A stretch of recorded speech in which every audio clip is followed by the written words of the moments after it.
Hello and welcome to A Gypsy's Kiss, the vlog. I'm Shelley Carney. And I'm Toby Eunice. Stick with us a few seconds and I'll tell you what we're going to do when we find Fenn's treasure.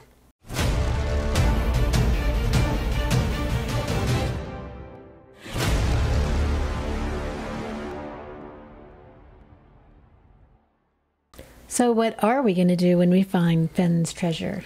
We have a plan, and the plan is organized so that we can monetize the treasure as rapidly as possible, get the value from it as expeditiously as possible, and ensure our own personal security. Because, you know, we always carry bear spray. Bear spray. Big cans of bear spray. Personal security, right? Yes. Yeah, bear spray. We're going to need, if we have the treasure, we're going to need more than bear spray. We should be selling that. Bear spray. You know what? We're going to get an Amazon bear spray thing. That's what we need. So, okay. So, but there's some caveats that I have for everybody. So, if you're the kind of person that wants to cash in, then this video is for you. And what I mean by cash in, if you're the kind of person that want a lottery ticket, want a lottery, and you didn't want the annuities, you want that money in your hands so you can invest it yourself or do whatever you want, this video is for you. This video is not for you if you meet any or all of these conditions, although I don't think you can meet them all. Number one, if you're going to keep the treasure in a vault in your home and take it out on special occasions and admire it, this video isn't for you. No. If you want to be famous for finding the treasure, meaning you want to be on talk shows. Oh, I'm going to do the book tour, and I'm going to be on talk shows. I'm going to tell everybody all about what I did. Yeah, this video is not for you. Oh, okay. If you're going to return the treasure to Forrest Fenn because, and I'm not sure why anybody would do that. He doesn't want it back necessarily, but if you're planning to return, take it back. Yeah, he may take it back, but I don't think he'd even take it back. I think he'd say, I'm not going to accept it. He has said it's yours. Yeah. If you're going to rehide the treasure, because I've heard this as potential solutions, if you're going to rehide the treasure and then spend up to 15 years writing a poem, with clues to where you rehid the treasure, I can assure you one thing: it will never be as good as Forrest's. If you're going to donate the treasure to a museum or to another nonprofit, for whatever reason, very noble, but this video isn't for you. If you're going to monetize the treasure one gold coin or nugget at a time, what's that? Yeah. Look. Go to the pawn shop. How much can I get for this one? Well, this video is not for you. If you already have a bodyguard of more than one, a large fence around your house, that's, what do they call it when you make it electric? Electrified? Electrified fence around your house, and maybe even a machine gun nest on your rooftop, then this video is not for you. And you might just be a drug dealer. So, caveat. Shelley and I are not attorneys. I don't. We do not play attorneys on YouTube. Nope. And we did not stay at a Holiday Inn last night. No, not last night. Last week. The following is what we plan to do. I said if. I'd like to think more positive. Laws of attraction. When we find Forrest Fenn's treasure, you can take it or leave it. We don't. This is not our position. This is our position on the matter. This is what we're going to do. It's up to you to do whatever you want to do. Okay. Do you think? But you're welcome to steal the idea if you find the treasure first. That's right. If we wouldn't put it on YouTube if we didn't want to make it, it's in the public domain now. Yeah. So our objectives were to are to monetize and get as much value out of the treasure as expeditiously as possible. We're not interested in keeping the treasure. We think that creates a whole set of security issues that we don't want to spend the rest of our lives overcoming.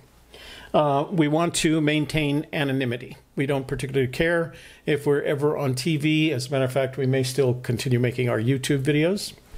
And we want to ensure our personal security. We don't think it's a good idea to own that treasure after literally tens, if not hundreds of thousands of people have searched for it, and will be disappointed when they find out that the treasure has been found and it wasn't by them.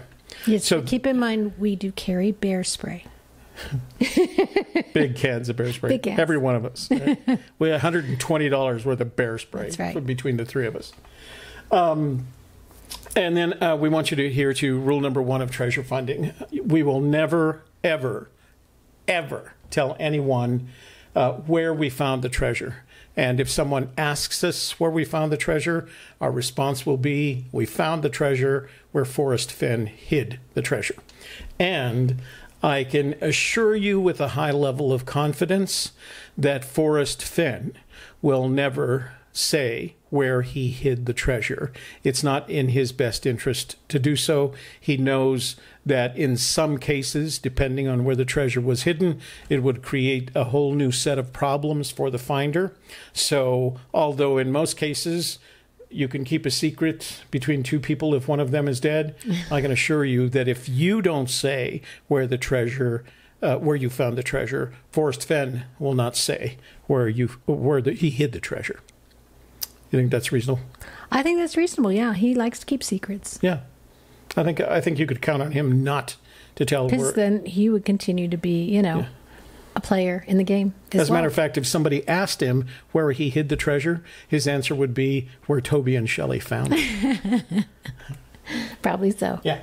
So we're already planning ahead for this situation because we think positively. Number 1, we've established 3 anonymous email accounts on these anonymous email services. The anonymous email, it's hard to say 3 times in one sentence. Mm-hmm. Guerrilla Mail and Secure Mail. I'll explain why you want to do that in just a couple of minutes. We carry a small... Where's my digital camera? On the corner there. Along with bear spray, we carry a small digital camera with us at all times while we're searching for the treasure. We carry a small digital camera with us at all times with this custom neck strap. Handmade neck strap that was made for us by, what's the name of that sporting goods store in Lander? I don't remember. I don't either. It's okay. But I had forgotten, I have like about 5 camera straps, and I forgot all of them at home. Matches. Pardon? It even goes with it. I think he did that on purpose. Yeah. Yeah. So we went into the sporting goods store looking for ideas, and he had like a $30 solution, and then he said, let me make one for you. So I thought that was very nice. So we carry that with us every time we go out. You can see our pictures, as a matter of fact, 5 days worth of photographs made with that camera on a blog, www.gypsykiss.com. Each search day, we go to the New York Times homepage, and we do a screen capture of the New York Times homepage, and we keep that on our cell phone. And then I have maintained a list of 3 tax attorneys in Washington, D.C. Why Washington, D.C.? Yeah, I wondered that.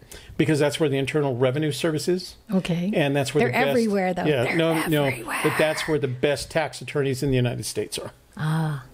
And we have a contract. And the reason we have a contract is because, although we're business partners, we've brought Shelley's husband, Kevin, into the deal.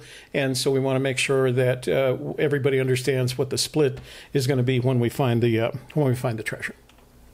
So, this is what the New York Times screen cap of the New York Times homepage looks like. The important things are that it has today's news and it has today's date up on top. You're going to need that later. So, when we find the treasure, we will jump up and down. Let Shelley do our happy dance, which is a Native American. No, we'll open the chests. Of course, we don't feel like we have to do any digging. We don't think it's buried. We think it's hidden, maybe under some rocks, a log, or maybe in a niche in the wall of a canyon. And we will do, like all people would do if they're sane, we would do a little marvel gazing. Probably do some group hugs and high fives and all those kinds of things. Oohs and ahs. Right, exactly. Bunch of oohs and ahs. We'll take the cell phone with the image of the New York Times. We'll lay that on top of the treasure, and we will take a photo of that New York Times image on top of the treasure. That's important. So you want as good an image as you can possibly get because you don't want anybody to think that it's been photoshopped. If it's not visible in the photo, we'll also take a picture of the bracelet that Forrest would like returned to him. You want to have that picture just so when you, well, we'll tell you what we're going to do with it in just a minute. And then we're going to close the treasure chest, pack it up, and put it in one backpack if we can. If not, then we'll split it up like Forrest claims he had to do when he was carrying the treasure. But Kevin can carry a pretty heavy load. So without falling over. Without falling over, yeah. Don't ask. It was pretty ugly. Rule number 2 of the treasure find: leave the treasure intact. Don't take anything. Don't borrow anything. Don't. If you want to take it out and admire it, do it with surgeon's glove, rubber gloves. But leave the treasure completely intact. That's how it's going to have the most value. And don't open the jar. You open the jar, you know what's in it, you don't need it. You're going to get the most value by not opening the jar. So completely intact. Mint in box. That's right. Exactly. That's how they say coins, right? Leave it alone, leave it in the box. That's where the most value is going to come from. Do they do that with action? Sure. Oh, yeah. Like a Batman, or something. Yeah. So we're going to go back to the hotel, and then we're going to send an anonymous email to the New York Times. We're going to tell them that we found the treasure, that we wish to remain anonymous, and we're going to attach photographs of the treasure with the image of their homepage for that day, as well as Fenn's bracelet. I mean, at that point, you could take as many photos as you want and send them to the New York Times. The important thing is that you're not in the photographs. The only thing in the photographs is take a picture of the treasure, maybe in situ, and a picture of the treasure with the New York Times homepage. But what if you wore one of those anonymous masks? Never mind. You don't think they'd be able to tell your hairdo if we did that? Pull it back. Yeah, and the fluorescent orange cap. The next thing to do is to construct a detailed inventory of everything that's in the box. Again, don't remove any of the objects. They must be returned to the box. That's where the greatest value is going to be. And then take photographs of that inventory. You don't have to do it one at a time because there are so many objects in there, but take a picture of the coins, take a picture of the bracelet, take a picture, again, of the gold nuggets all at once. And then you can sell the pictures to Getty. No? Why not? You own them. I know. If you could do it anonymously, you can. Okay. More money. More money. So back at the hotel again, then we're going to send an anonymous email to Sotheby's Auction House in New York City. And this is where we're going with all of this. So you need to contact them. You're going to tell them that we found the treasure. We're going to tell them that we found the treasure, that we wish to remain anonymous, and that the treasure is intact, and attach the photos of the treasure being intact. Include the information that you haven't taken anything out of the treasure, and that the olive jar remains sealed. And that we want them to conduct a public auction for the treasure, and that we will be in New York City in 3 days to begin the negotiations for the auction. And then we're going to jump in the car and drive to New York City. We are not going to take planes. We're not going to take any other public transportation. We're going to take the easiest route to New York City in the vehicle that we're driving at that point in time from wherever we located the treasure. Why Sotheby's? Because Sotheby's is the best auction house in the world when it comes to selling valuable or unusual or unique objects, or all of the above. And that meets all of these qualifications. They also have a massive customer base. And my guess is there are lots of people with money who would love to have this treasure chest in their possession, if nothing else, for the opportunity for them to donate it to a museum. And because they can afford to buy the treasure chest, they can afford to donate it to a museum. I can't afford that. I can't afford to donate it to a museum, nor do I want the notoriety for that matter.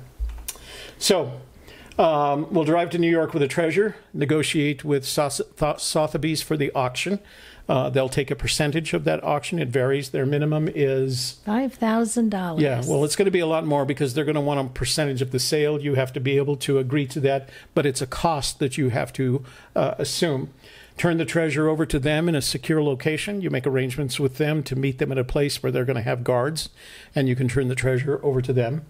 Allow them to publicize the auction as widely as possible. After the auction, continue to maintain our anonymity. Collect the check for the proceeds of the sale of the box at auction, and then contact one of those tax attorneys in Washington, D.C. Explain to them what has happened. Explain to them that you prefer to maintain your anonymity, although they have to tell the IRS who you are. But have them negotiate the taxes on the proceeds of the sale of the box at auction. Now, one question that has come up, two questions. A, are you going to inform Forrest? The answer is no. He'll find out when the New York Times publishes, like everyone else. And number two, are you going to return Fenn's bracelet to him? No. We're going to keep that in the box and keep it intact. We don't think he needs it. We think that was his way of determining whether or not the treasure has been found. So we're just going to proceed with the auction and the information to New York Times. So after all of that, we'll live happily ever after. Mm-hmm. You probably won't see any more YouTube videos we'll find for us. A new quest. But we'll find, there's other treasure quests out there, so it'll be fun to pursue those as well.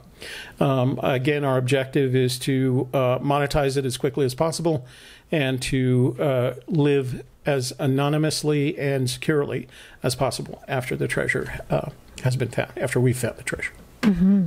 What do you think? Sounds good. So how soon can we find this treasure?